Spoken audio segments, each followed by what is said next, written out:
Hello दोस्तों, आप सभी को गुलाब जामुन जैसी मीठी मीठी नमस्कार। और उसी के साथ आप लोगों का स्वागत है मार्केट के पैचअप या ब्रेकअप शो में।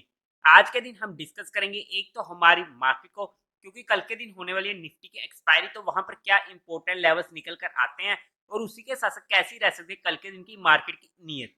और कल के दिन होने वाली है दो एसएमई आईपीओ की closing, Creative Graphic Solution India and Alvin Architecture. तो वहां पर क्या रहेगा, मेरा personal decision for education purpose, उन पॉइंट्स को कवर आउट करने की कोशिश करेंगे। और उसी के साथ एक एसएमई आईपीओ ट्रस्ट फिनटेक की होने वाली है कल के दिन लिस्टिंग, तो वहां पर क्या रहेगी लिस्टिंग स्ट्रेटेजी, उन सभी पॉइंट्स को हम कवर आउट करने की कोशिश करेंगे। तो अभी से इस वीडियो को लाइक और चैनल को सब्सक्राइब कर दीजिएगा।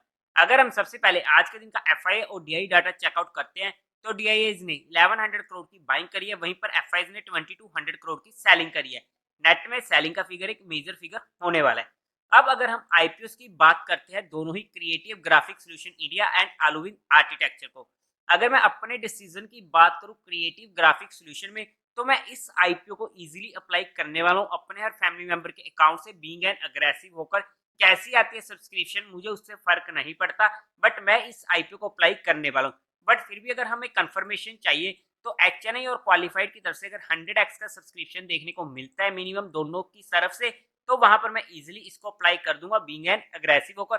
Otherwise being an highly aggressive होकर मैं इसको अप्लाई करने वाला हूं। रही बात हमारे सेकंड आईपीओ अल्विन आर्किटेक्चर की, अगर मुझे इस आईपीओ में एचएनआई की तरफ से मिनिमम टू मिनिमम 200x का सब्सक्रिप्शन देखने को मिलता है, तो वहां पर जाकर मैं बीइंग एन हाईली एग्रेसिव होकर इस आईपीओ को अप्लाई कर सकता हूं। बट बीइंग एग्रेसिव होकर मैं इस आईपीओ को इजीली अवॉइड करने वाला हूं अपने हर फैमिली मेंबर के अकाउंट से। ये इन दोनों आईपीओ में मेरा पर्सनल डिसीजन था, जो मैंने आप लोगों के साथ education and learning perspective discuss किया है। आप लोग अपने रिस्क रिवॉर्ड रेशियो और माइंडसेट के अकॉर्डिंग अपने फाइनेंशियल एडवाइजर से कंसल्ट करके कोई फाइनल एक्शन लीजिएगा। और क्या आप लोग ये आईपीओ अप्लाई करने वाले, तो कमेंट सेक्शन में जरूर बताइएगा। अब अगर हम बात करते हैं ट्रस्ट फिनटेक एसएमई आईपीओ की, पर्सनली मुझे ये आईपीओ अलॉट नहीं हुआ है, बट अगर ये आईपीओ मेरे पास होता तो हर एसएमई आईपीओ में मेरी लिस्टिंग स्ट्रेटेजी हमेशा सेम रहती है कि जैसे वो आईपीओ लिस्ट होता है मैं इमीडिएट एग्जिट करने की कोशिश करता हूँ। वहां पर मुझे फर्क नहीं पड़ता उसके बाद वो आईपीओ डबल हो रहा है, ट्रिपल हो रहा है या आधा रह रहा है। क्योंकि अगर आप आज के दिन के आईपीओ देखोगे, तो वहां पर हर आईपीओ में हमें अपर सर्किट देखने को मिल गया था। अब एसएमई आईपीओ में ओपन होने के बाद सर्किट देखने को मिल जाते हैं। कौन सा सर्किट लगना है ये किसी को भी नहीं मालूम, अपर लगेगा या लोअर लगेगा। अगर बाय चांस अपर लगता है फिर तो हमें कोई दिक्कत नहीं होती, अगर लोअर लग गया फिर हमें वहां पर दिक्कतें होनी शुरू हो जाती हैं। हमारे मन में लालच आता है, यार अगर मैं एग्जिट ना करता तो अपर लग जाता, और एक अच्छी अमाउंट लगी होती है तो वहां पर हमें 5% से भी काफी ज्यादा एज इन फिगर्स हमें अच्छा खासा मुनाफा हो रहा होता है। लेकिन उसके ऑपोजिट अगर आप देखोगे कि अगर वहीं पर ही लोअर सर्किट लग जाए, तो वहां पर उतनी ही फिगर से हमारा नुकसान भी होना शुरू हो जाता है। तो बस इस सर्किट के चक्कर से बचने के लिए मैं हर एसएमई आईपी को इमीडिएट बुक करने की कोशिश करता हूँ। यही मेरे इसमें रूल बने हुए हैं। क्या सर्किट लगना कंफर्म है? कोई कंफर्म नहीं है, बट मोस्ट प्रोबेबली चांस होते हैं कि वहां पर हमें सर्किट देखने को मिल जाए। सिमिलरली अगर लगता है तो कौन सा सर्किट लगेगा किसी को भी नहीं मालूम, वो सिर्फ मार्केट की मर्जी है कि कौन सा सर्किट वो लगाने वाली है। बाय द वे आज के दिन एसआरएम कॉन्ट्रैक्टर आईपीओ की जो लिस्टिंग हुई थी, काफी पुअर लिस्टिंग हमें देखने को मिली है। तो थोड़ा सा हमें आईपीओ में अभी तक आईपीओ का मार्केट का मूड मोल नहीं सुधरा, तो हमें उसके बेस पर ही कोई काम करना पड़ेगा।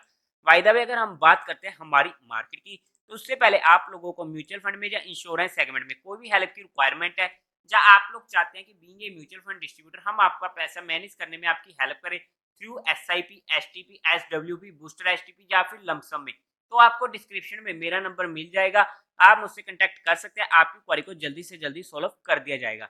अब अगर हम मार्केट की बात करते हैं, तो हमारी ये रेंज बनी हुई थी, इस रेंज को इसने तोड़ा, 15 मिनट सस्टेन भी हुई, हमारी एंट्री हुई पुट में, बट इसने हमारा 30 पॉइंट्स का स्टॉप लॉस खाया, जिसकी हमें रिस्पेक्ट करनी पड़ेगी। अगर हमने यहाँ पर स्टॉप लॉस नहीं लिया फिर तो हमें अच्छा खासा वहां पर लॉस हुआ है, जिसको हमने फिर बाद में मोटा सारा लॉस हमने बुक किया होगा। इसलिए ही हमें स्टॉप लॉस की रिस्पेक्ट करनी पड़ती है, बिकॉज 30 पॉइंट में हमें ज्यादा लॉस नहीं होता है। बट अगर बाय चांस इस 30 पॉइंट्स की जगह हमने यहाँ पर बुक किया, यहाँ पर बुक किया या यहाँ पर बुक किया, तो फिर हमें काफी मेजर लॉस हो जाता है। इसलिए हमेशा हमारा स्टॉप लॉस स्ट्रिक्ट होना चाहिए। बट यहाँ पर ये हमारे रेजिस्टेंस के पास आ चुकी थी। अगर हमारी यहाँ पर एंट्री हुई तो हमें अच्छी खासी मूव नीचे की साइड की मिल चुकी थी और जितना भी जहाँ पर लॉस हुआ था वो हमारा अच्छा खासा कवर हो गया, हम अच्छे खासे मुनाफे में आ चुके थे। अब अगर हम कल के दिन मार्केट की बात करते हैं, अभी भी मार्केट एक छोटी सी रेंज में फंसी हुई है। जब तक मार्केट किसी भी साइड इस रेंज को तोड़कर ऊपर या नीचे नहीं जाती है तब तक के लिए हमें वेट एंड वॉच करना पड़ेगा। अब जिस भी दिन जब भी जाएगी वहां पर हमें एक अच्छी मूवी देखने को मिल सकती है, स्पेशली अगर मार्केट ऊपर की डायरेक्शन में निकलती है। हालांकि ये रेंज है कितनी सी, ऑलमोस्ट 200 पॉइंट से भी कम की रेंज है, बट पेशेंस रखना पड़ेगा ये रेंज कब निकलती है।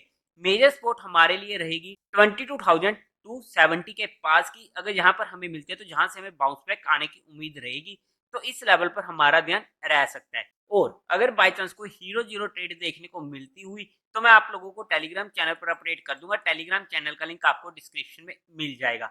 उसी के साथ साथ हमने जितनी भी चीजें जहां पर डिस्कस करी हैं वो सिर्फ एजुकेशन एंड लर्निंग पर्सपेक्टिव करी है on the basis of price volume action. जहां पर हमने किसी भी तरीके की कोई भी इन्वेस्टमेंट टिप या एडवाइस नहीं दी है। फिर भी आप लोगों को कोई भी काम करना तो एक बार अपने फाइनेंशियल एडवाइजर से कंसल्ट करके ही कीजिएगा। तो देवी और सज्जनों, उम्मीद है आप लोगों को ये वीडियो अच्छी लगी होगी, तो इस वीडियो को लाइक कीजिएगा, शेयर कीजिएगा और साथ ही साथ चैनल को सब्सक्राइब करें। हर हर महादेव।